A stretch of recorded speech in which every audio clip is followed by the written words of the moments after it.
喺教會嘅禮儀年曆中，四旬期係一段非常重要嘅時期。每一年從聖灰星期三開始，教友就會進入一段大約40日嘅靈修旅程，透過祈禱、守齋同施捨，準備迎接復活節嘅來臨。但好多人可能曾經問過一個問題：點解四旬期係40日？點解唔係30日，亦都唔係50日？呢個數字喺信仰中有咩特別嘅意義呢？其實40呢個數字喺聖經中多次出現，佢往往象徵住一段準備、考驗同轉變嘅時間。喺呢一段時間之後，往往會迎嚟一個新嘅開始。喺舊約裏面，最著名嘅例子之一就係洪水嘅故事。當時大地充滿罪惡，洪水降下整整40日40夜。呢一段時間象徵住淨化同更新。洪水過後，一個新嘅世界開始出現，人類重新開始同天主建立關係。另一個重要嘅例子係梅瑟。喺西乃山上，佢停留咗40日40夜，喺祈禱同等待中領受天主嘅法律。呢40日係一段準備同聆聽天主聲音嘅時間。當佢落山嘅時候，帶嚟咗十誡，成為以色列民族信仰生活嘅重要基礎。同樣地，以色列子民喺離開埃及之後，亦曾經喺曠野中行走40年。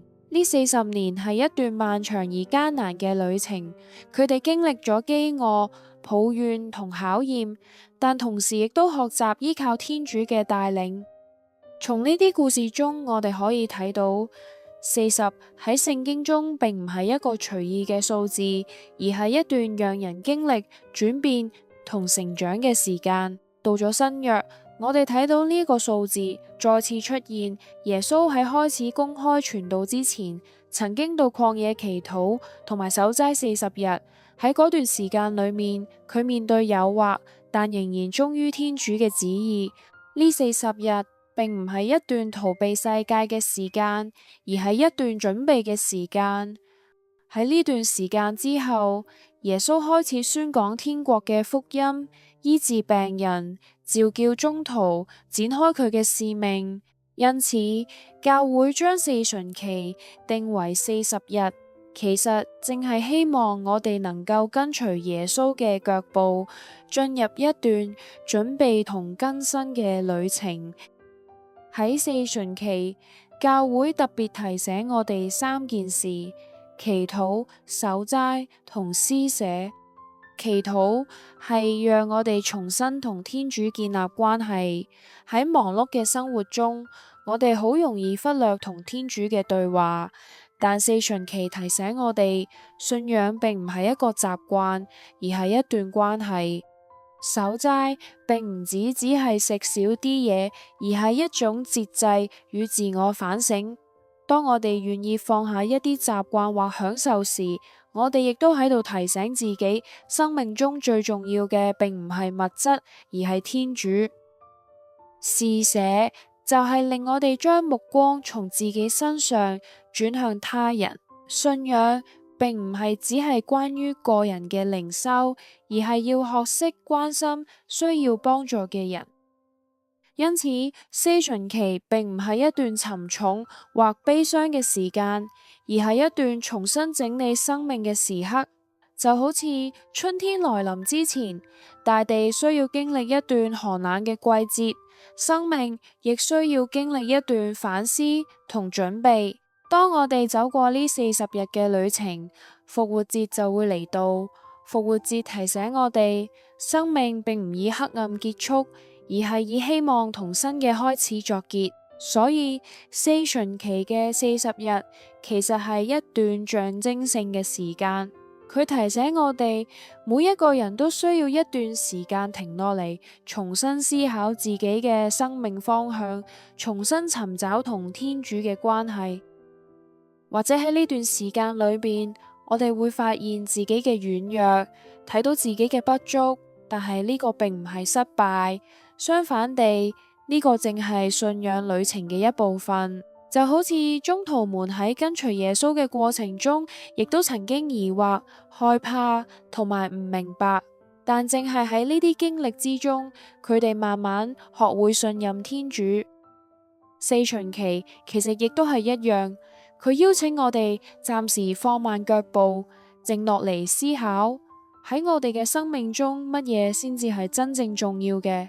當我哋願意走過呢段40日嘅旅程，或者我哋會發現真正嘅改變並唔係嚟自外在，而係嚟自內心。而當復活節來臨嘅時候，我哋亦都會以一個更新嘅心，重新迎接希望與光明。四旬期其實就好似一段靈魂嘅旅程，佢邀請我哋暫時放慢腳步，離開日常生活嘅忙碌同喧囂，重新審視自己嘅內心。或者喺呢一段時間裏面，我哋會發現自己有好多需要改變嘅地方，亦都會睇到自己喺信仰上嘅不足。但係呢一個並唔係令人沮喪嘅事，反而係一個新嘅開始。因為天主並唔係等待完美嘅人，而係願意陪伴每一個願意重新出發嘅人。當我哋願意用祈禱去親近天主，用守齋學習節制，用施捨去關心他人，我哋嘅心亦會慢慢變得更加自由。40日或者睇起嚟只係一段短短嘅時間，但如果我哋願意認真行過呢段路，佢可以成為一個更新生命嘅機會。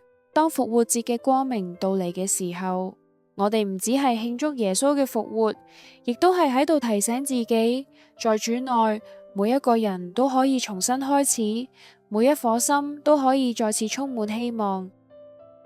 願你喺今年嘅四旬期，亦都能揾到一段屬於自己嘅安靜時刻，或者只係一段短短嘅祈禱，一次簡單嘅守齋，一個關心他人嘅小行動。但正係喺呢啲睇似微小嘅事情之中，我哋嘅心慢慢被更新，亦都慢慢更接近天主。四旬期並唔係一段沉重嘅時間，而係一段充滿希望嘅旅程。當我哋願意喺呢40日之中重新整理自己嘅生命，我哋亦都會喺復活節來臨嘅時候，以一個更自由、更充滿喜樂嘅心迎接復活嘅光明。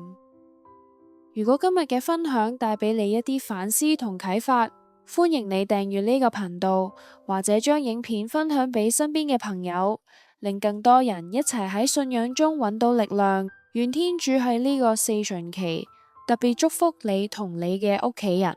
主佑平安，我哋下集再見。